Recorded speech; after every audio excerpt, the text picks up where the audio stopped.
O programa a seguir foi aprovado e liberado pela censura espiritual para exibição neste horário. Censura livre. Algumas pessoas acreditam na luz, mas não creem em Jesus. Já outras não creem nas trevas, mas vivem com medo de Satanás. Morrem de medo do diabo. Mas tanto um grupo quanto o outro vivem presos, cada um na sua peculiar bolha da incredulidade. Entremos então no momento da palavra, na reunião do cordão. E agora, momento da palavra, na reunião do cordão. Tema de hoje: luz, treva e a bolha da incredulidade.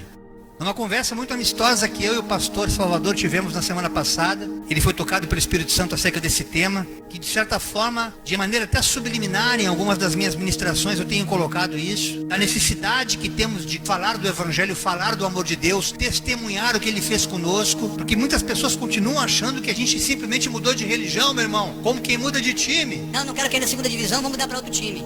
Não quero ficar mal com um, vou ficar de bem com o outro. Então, eu vou me tornar um ecumênico. Não tem absolutamente nada a ver com isso. Não tem nada a ver com isso. A bolha da incredulidade na qual a gente vai falar aqui essa noite tem aspectos muito pontuais, muito específicos, no qual muitos de vocês vão se identificar essa noite. Entendendo a dificuldade que é compreender o Evangelho, muitos estão com o coração aberto, tentando entender essa verdade. Já outros, com os ouvidos completamente blindados, pedindo para mim: incluir fora dessa, não quero nem ouvir isso aí. Tô fora. Você vai entender essa noite qual a razão pela qual esses comportamentos ambíguos coexistem, infelizmente, na nossa terra, na humanidade. O Evangelho de João, no capítulo 8, verso 31 e 32, já nos ajuda a compreender esse mistério, quando o texto nos diz: então Jesus disse para os que creram nele: se vocês continuarem a obedecer aos meus ensinamentos, aos ensinamentos de Jesus, serão de fato meus discípulos e conhecerão a verdade, e a verdade os libertará.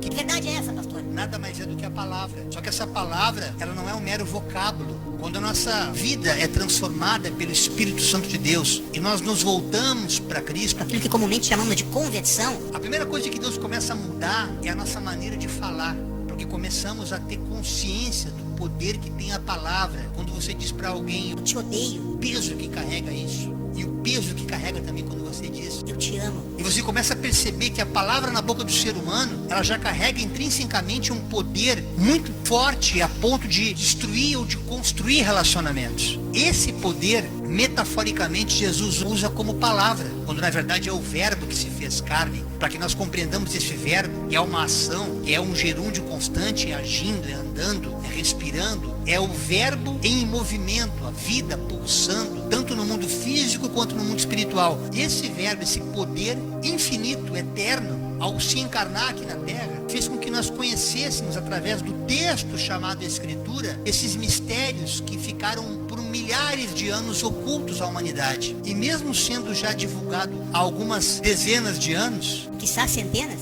a palavra de Deus é pregada, mas as pessoas estão com a sua visão, a sua mente fechada, porque elas estão prisioneiras de si mesmas. E o apóstolo Paulo, atento a essa compreensão que ele teve do Espírito Santo de Deus, quando ele teve um encontro com Jesus a caminho de Damasco, diante dessa revelação, ele falou ao povo dos Gálatas, esse texto maravilhoso, que eu tenho como base da compreensão que nós, os pastores do cordão, adquirimos a ponto de termos abrido mão do ambiente religioso para conseguirmos continuar a viver o Evangelho nessa liberdade, sem necessariamente condicionarmos a nossa vida a uma frequência religiosa, a um templo. Não que nós façamos apologia às pessoas a deixarem esses locais, sempre digo isso, mas não torne esses lugares uma bolha, onde você restringe a sua compreensão ao invés de expandir. E no decorrer dessa ministração você vai compreender esse mistério hoje. Diz o texto: Cristo nos libertou para que nós sejamos realmente livres. Por isso, continuem firmes como pessoas livres e não se tornem escravos novamente.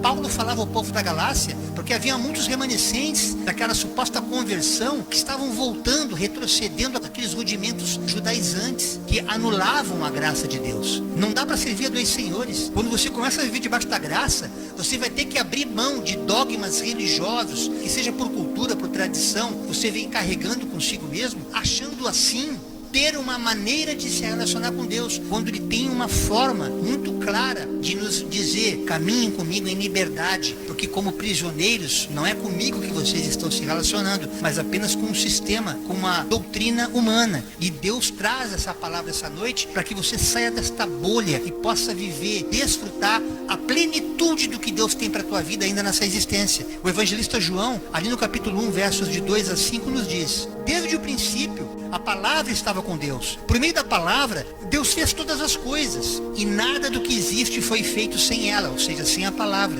A palavra era a fonte da vida, e essa vida trouxe luz para todas as pessoas. A luz brilha na escuridão, e a escuridão não conseguiu apagá-la. Ou seja, viver numa bolha não quer dizer necessariamente alguém que viva no internato, ou num convento, ou qualquer outro tipo de mosteiro. Não é isso que Deus quer falar aqui essa noite. Não é esse isolamento religioso que nós atribuímos, essa metáfora da bolha, mas essa cultura, essa tradição que principalmente fazem com que as pessoas se sintam aprisionadas dentro de sistemas, sejam eles religiosos ou a própria incredulidade, da qual abordaremos aqui essa noite. A religiosidade, por exemplo, ela é muito ilustrada no Evangelho de Mateus, no capítulo 5, versos de 13 a 16. Observem e prestem muita atenção nesse texto, quando Jesus usa como metáfora, como comparação, o sal, que é aquilo que dá sabor ao alimento. De mais fica salgado, de menos fica insonso, sem paladar. Mas na medida certa, ele nem aparece, ele apenas acentua o sabor daquilo que é digerido. Prestem atenção, Jesus dizendo a cada um de nós que o temos como nosso Senhor, que nos tornamos discípulos dele: vocês são sal da terra, mas se o sal perder o seu sabor, como restaurá-lo? Não servirá para nada, exceto para ser jogado fora e pisado pelos homens. Ele não transforma nada mais, ele não acrescenta nada mais na vida de ninguém. E Jesus usa o sal aqui como uma forma muito clara de dizer que ao perder sabor, ele perde totalmente a sua utilidade. Mas ele também compara cada um de nós como luz, luz do mundo. Vocês são a luz do mundo. Não se pode esconder uma cidade construída sobre um monte. Ninguém acende uma lâmpada e coloca debaixo de uma vasilha. Ao contrário, coloca-a no lugar apropriado e assim ilumina todos os que estão na casa. Da mesma forma, brilhe a luz de vocês diante dos homens, para que vejam as suas boas obras e glorifiquem ao seu Pai que está nos céus. Essa palavra, irmãos, eu vivi na prática. No começo da nossa caminhada, eu e a pastora, quando ainda não éramos um cordão de 3 dobras, caminhávamos juntos ministerialmente no outro ministério, eu e os pastores, mas éramos apenas uma equipe de músicos daquele ministério. E numa determinada ocasião, a gente foi chamado por Deus a fazer cultos domésticos, que a gente chama de cultos na garagem, que inclusive consta no nosso canal no YouTube. Era para ser um culto de ação de graça, onde no meu coração eu sentia a necessidade de agradecer a Deus pelo casamento abençoado que Ele havia me concedido e pela primeira vez poder desfrutar de um CD que foi patrocinado pela nossa hoje saudosa Araci Miranda, pela gravadora Deus é Amor. E eu entendi que eu tinha que agradecer. Aquele sentimento de gratidão incomodava meu coração. E ali fizemos aquele culto onde aquela garagem foi lotada. Vieram irmãos da igreja onde nós congregávamos, vizinhos, parentes, familiares. E ali foi o primeiro de muitos outros cultos, os quais nós começamos a fazer durante muito tempo. E havia momentos que realmente aquela garagem lotava às quartas-feiras, e eu fui chamado pela direção daquele ministério, alegando que nós estaríamos atrapalhando o ministério do qual eu congregava na congregação local aqui de Sapucaia. Já sabidamente, aquilo era uma retaliação do mundo espiritual. Nem o mesmo pastor que me chamou para aquilo, ele tinha consciência disso, porque o inimigo sempre vem tentar paralisar todo aquele que tem essa compreensão, esse discernimento fora da bolha. Porque ainda que nós congregássemos dentro de um ministério religioso, nós tínhamos já essa visão de reino, essa visão macro, de que a pregação, de que a palavra não se restringia a um púlpito, a um local dito como templo ou casa de Deus. Até porque a própria palavra nos diz que Deus não habita em templos feitos por mãos humanas. Então eu tive esse discernimento juntamente com a pastora. Ficamos muitos anos. O saudoso pastor Paraci congregava conosco também. Ele era vice-presidente daquele ministério, nos deu todo o apoio. Então não tinha como ter uma condenação, não havia nada que nos trouxesse qualquer tipo de retaliação. E eu lembro que quando eu fui inquirido por aquele pastor que me chamou para aquela advertência, Eu sentia cheiro de disciplina no ar. Mas não havia nenhum tipo de acusação que justificasse, nenhum tipo de retaliação contra a nossa caminhada, porque Deus que nos justifica é Deus que realmente advoga a nossa causa. E eu pude perceber que essa palavra saiu da minha boca quando eu falei para ele assim: Mas pastor, como é que eu posso esconder a luz debaixo de uma vasilha? Se a luz tem que ser colocada no alto para iluminar uma cidade, como é que eu posso realmente omitir aquilo que Deus falou no meu coração? E aí eu vim entender, irmãos, que essa bolha religiosa não permitia que eu, enquanto sal da terra, luz do mundo, me misturasse ao mundo. Porque a única forma de a gente ser luz é quando nós nos misturamos à treva. Pessoas que não têm a nítida impressão ou percepção de que elas estão realmente necessitadas de conhecer essa verdade que liberta. Porque eu já estive do outro lado. Muitas vezes nós, enquanto estamos nas trevas, não reconhecemos que a vida que levamos é treva. Sofremos todo tipo de retaliação, todo tipo de opressão, escravos de algo que nem nós mesmos sabemos que dirige e conduz o nosso caminho. Nunca satisfeito, nunca plenos em nada do que realizamos. Ainda mais eu que estive na mídia, como profissional da música, era para eu estar feliz, realizado com músicas e novela, mas aquele buraco na alma, aquele vazio imenso, e eu não percebia que eu realmente estava preso a uma bolha, a um sistema que me moldava de acordo com os parâmetros que o próprio mundo impõe. Porque no mundo jaz o maligno, mas a gente não compreende isso até ter uma revelação de Deus e a compreender que essa antítese da verdade, também chamada de mentira, é o que amarra a humanidade e que as impede de viver as promessas de Deus. Aquilo que comumente a gente chama de verdade é a própria manifestação do amor de Deus na nossa vida. E eu fui entendendo, irmãos, que a principal causa desse posicionamento em viver preso nessas bolhas, mesmo sem se dar conta, é essa distorção, é quando nós estamos ensimesmados, cheios de si mesmos e não conseguimos entender, embora tenhamos inseguranças das quais vem a depressão e tantas coisas ruins que fazem com que nós andemos presos, paralisados, infelizes realmente em tudo que fazemos nessa existência. Mas o Evangelho, essa luz, quando ela resplandece no meio das trevas, ela nos arranca como se fosse um parto a fórceps, nos trazendo das trevas para a luz, para que nós nos reconheçamos como genuinamente fomos feitos pelo nosso Criador, e assim nos pacificamos apesar das muitas adversidades. E o apóstolo Paulo, já nessa consciência, ele escreveu ao povo de Filipos, na carta aos Filipenses, capítulo 4, versos 6 e 7, onde a Escritura nos diz: não se preocupem com nada, não fiquem ansiosos. Isso parece papo de doido, né, irmãos? Você está numa pendenga, está numa enfermidade, tem uma sentença de morte, como é que você não vai ficar ansioso? Pensamos nós. Ou então você está com uma dívida impagável, uma condição financeira que não tem como sair, está desempregado. Só bomba, só pepino. Como é que tu não vai ficar ansioso? Tu pode estar te perguntando essa noite, Como tantas e tantas vezes nós mesmos nos preocupamos. Mas a partir do momento que nós nos relacionamos com esse Deus, que Ele não é somente um Deus que cura, mas Ele é um Deus que abre porta onde não tem porta. Ele traz à existência o que não existe. Ele é um Deus que opera seja qual for a tua necessidade, ao tu te tornares dependente dele. O primeiro sinal de que realmente há um agir, há uma manifestação sobrenatural dele, é quando você, diante dessa situação que te gera ansiedade, você fica pacificado. Aquilo que a própria palavra nos fala, a paz que excede, que transcende a tua ansiedade, essa inquietação, essa compreensão, esse entendimento. E Paulo falava aqui: não fiquem ansiosos com nada disso, mas em todas as orações, peçam a Deus o que vocês precisam e orem sempre com o coração agradecido. É condição sine qua non esse orar sem cessar e em tudo ser gratos. Aí você vai desfrutar dessa reciprocidade da tua oração através da resposta de Deus. E a paz de Deus, que ninguém consegue entender, ou seja, ela excede, está além da tua compreensão, guardará o coração e a mente de vocês, pois vocês estão unidos com Cristo Jesus.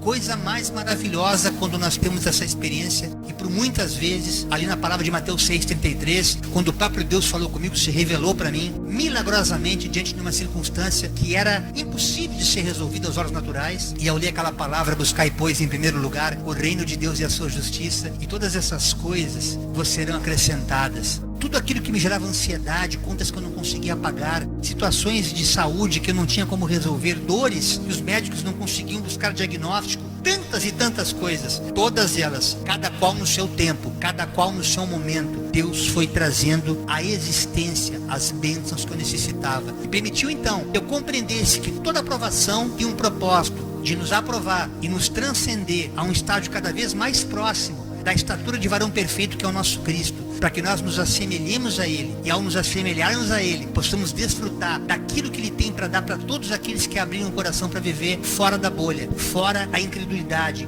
fora daquilo que a treva muitas vezes sequestra o homem, sequestra a mulher, impedindo que essas promessas se materializem. E uma causa muito importante, que muito pouco é falada, que gera essa incredulidade, é o fato de que algumas pessoas não se abrem para essa verdade. É justamente o que Paulo descreve na segunda carta aos Coríntios, no capítulo 4, verso 4. Veja o que o texto nos diz e veja como a própria palavra pedagógica e didaticamente vai nos ensinando a discernir as coisas espirituais para que nós deixemos de ser incrédulos. Eles não podem crer, pois o Deus deste mundo conservou a mente deles na escuridão.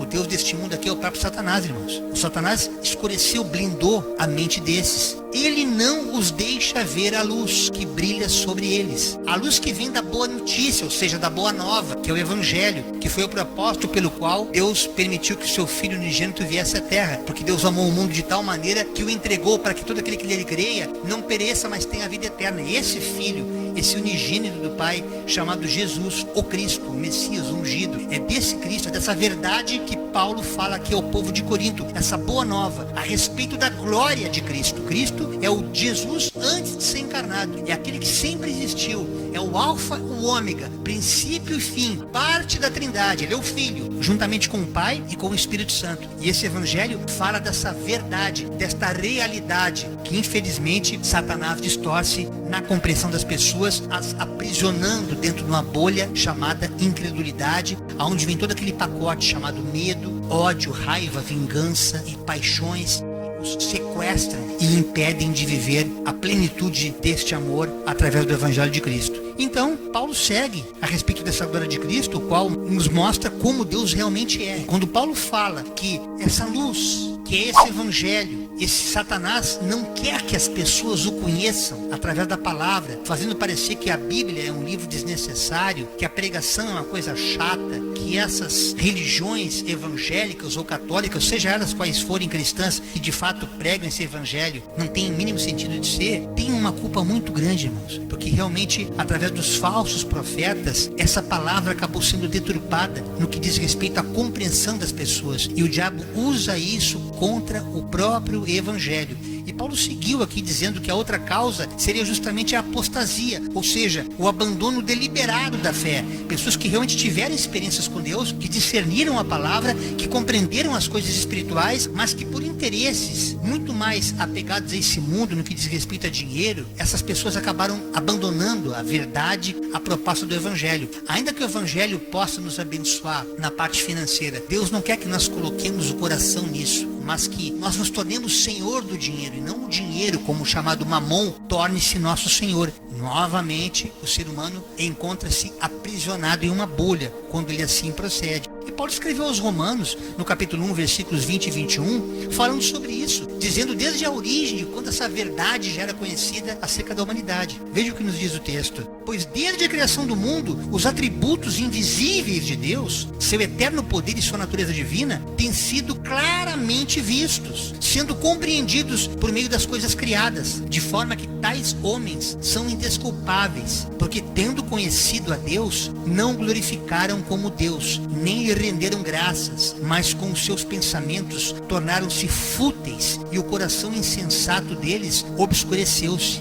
As pessoas tiveram experiências com Deus, reconheceram através da criação que realmente ela só pode ter um Criador, uma dedução basicamente lógica. Lógica essa que muitas vezes Satanás impede as pessoas de refletirem, razão pela qual elas não param para valorizar a vida como um todo, estão sempre correndo atrás das coisas. Estou correndo atrás do prejuízo. E mal sabem que isso é uma palavra maligna, porque na verdade, quando nós nos posicionamos com Deus, a própria palavra nos diz que as bênçãos seguirão aqueles que creem. Lá em Deuteronômio 28 nos diz que as bênçãos seguirão aqueles que verdadeiramente tiverem seu coração no altar. Mas Satanás cegou a compreensão. E esses poucos que tiveram essa compreensão também entregaram-se a essa cegueira. E coisa triste, irmãos, quando essas pessoas se entregam a essa obscurecência, parte disso geram falsos profetas, pessoas com crenças limitadas, que geram uma identidade deturpada, que se dizem cristãos. Eu sou evangélico, eu sou cristão. cristão. Mas de Jesus não tem absolutamente nada, porque estão prisioneiras de si mesmas, dentro de uma bolha de apostasia que elas mesmas criaram.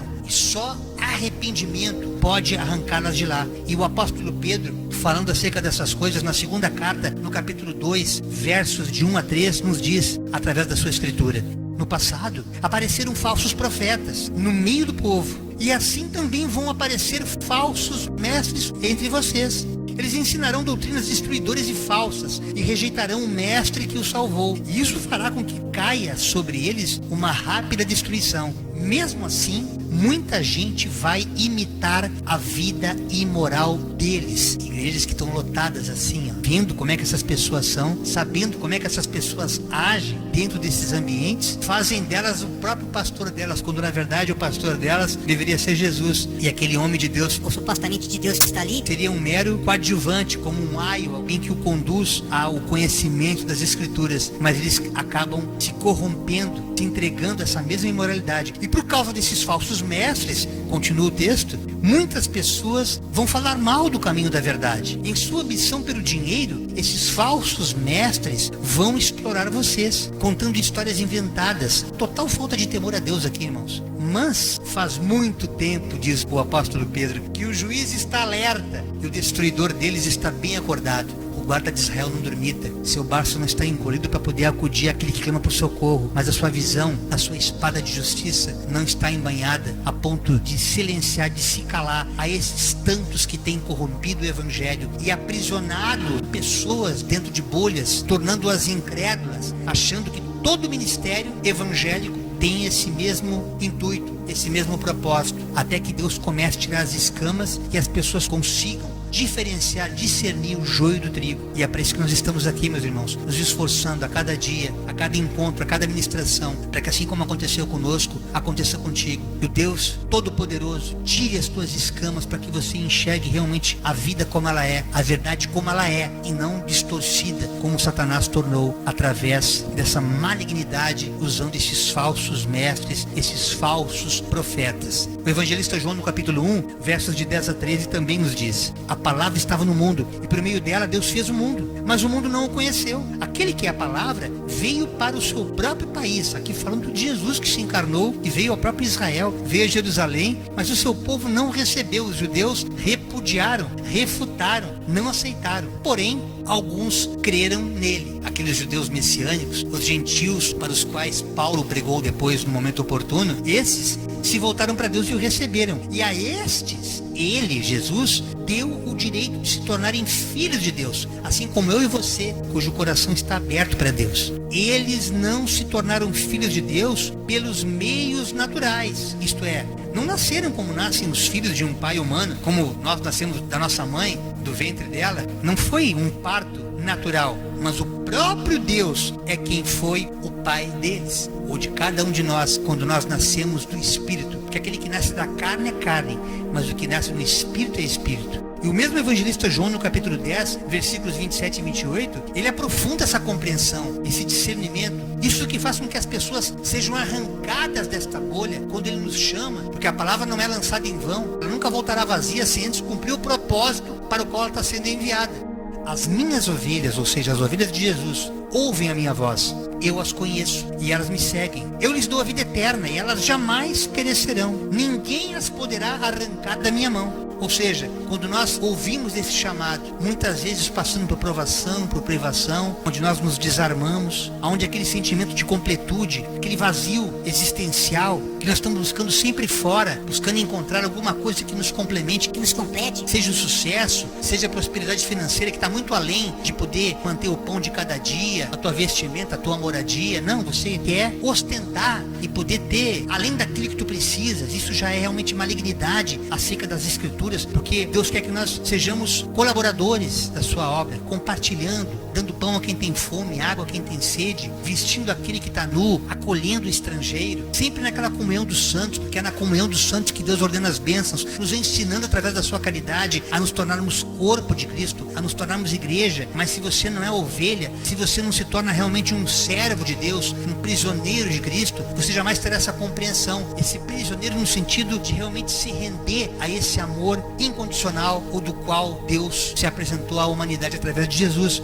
E Paulo escreveu aqui ao povo de Éfeso, no capítulo 3, verso 1, quando ele estava preso, verdadeiramente já sendo servo de Cristo, depois de ter tido o encontro com Jesus a caminho de Damasco, ele diz na sua carta: eu, Paulo, servo de Cristo, estou aqui na prisão por amor a vocês, por pregar que vocês, os gentios, vocês que realmente não são judeus naquela época, não conheciam esse Jesus, mas também podem ser alcançados, fazem parte da casa de Deus. E é tremendo, irmão, porque essa carta é extensiva a todos nós que acreditamos na palavra, extensiva a nós do Cordão, que quartas-feiras quinzenalmente estamos aqui, fora de qualquer bolha, seja da bolha da incredulidade, seja da bolha da religiosidade, mas andando nessa liberdade para a qual Cristo nos libertou, mostrando a vocês que é possível abrir mão desse segundo eu que habita em nós, esse falso eu que toma conta da nossa vida, desde que nós nos entendemos por gente, mas que não conseguimos entender que existem princípios espirituais que não podem ser revogados. O princípio básico que é do amor, pois Deus é amor.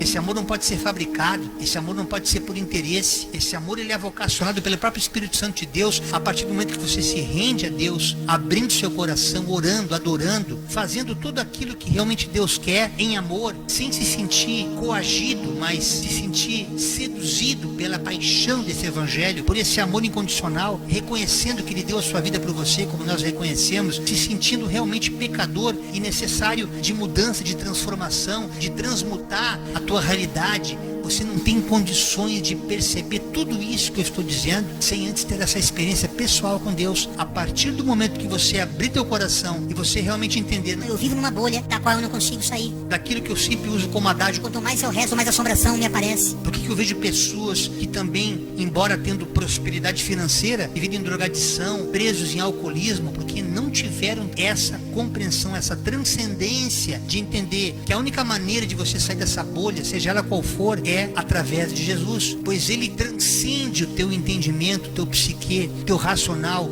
O teu cognitivo ele tem um limite, por mais que a filosofia, a psicologia, até parapsicologia, ou alguns clarividentes, que também acabam se tornando falsos profetas, na sua presunção de querer descortinar as coisas ocultas do mundo espiritual, elas só podem ser reveladas pela graça. E a graça só pode ser concedida àqueles cujo coração é sincero. Por isso que João, no capítulo 15, verso 15, ele fala: já não vos chamo servos, porque o servo não sabe o que faz o seu Senhor, mas tenho-vos chamado amigos, porque tudo quanto ouvi de meu Pai, diz Jesus, eu vos tenho dado a conhecer.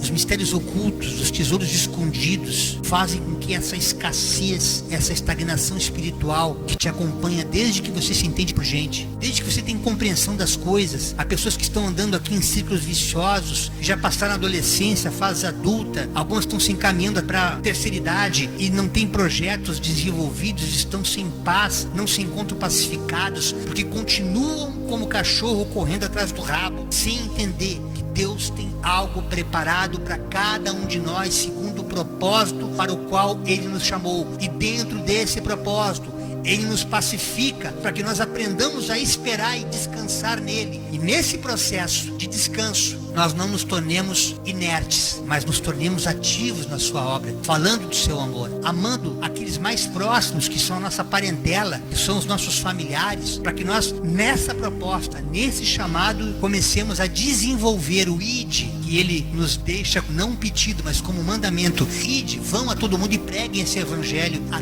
toda a criatura. Quem simplesmente crer e for batizado será salvo. Quem não crer, esquece. Não é contigo. Não julga, não condena, apenas faça aquilo que eu vos orientei. E nessa noite, a luz que prevalece sobre as trevas diz para ti: saia desta bolha. Saia desta bolha. Saia desta bolha. Seja ela qual for que tu estejas vivendo, não importa o número de anos, os projetos que tu tens feito, que não tem se materializado. Nós também temos sonhos, temos desejos, temos vontades, planos até ministeriais com o cordão, mas entendemos que tudo que temos passado, as poucas ovelhas que se dispõem a caminhar nesse rebanho, nesse aprisco separado por Deus, são de acordo com aquilo que Deus preparou e colocou no coração de cada um. Observamos que muitos que começaram conosco já não estão mais aqui, não porque foram desprezados, nem por Jesus, nem por nós, mas porque não entenderam que nós aprendemos a caminhar no Evangelho, mas fora de absolutamente qualquer bolha que possa aprisionar a nossa consciência. Porque ao conhecer essa verdade, depois de liberto, Deus fala para que nós não voltemos a nos tornar escravos dessa consciência, mas que essa verdade, que essa liberdade de consciência seja transmitida a todo aquele cujo coração é sincero, assim como o nosso. Esta é a mensagem libertadora que Deus colocou na minha boca, juntamente com o pastor Gilberto Salvador, neste dia 2 de julho do ano de 2025, na reunião do Cordão.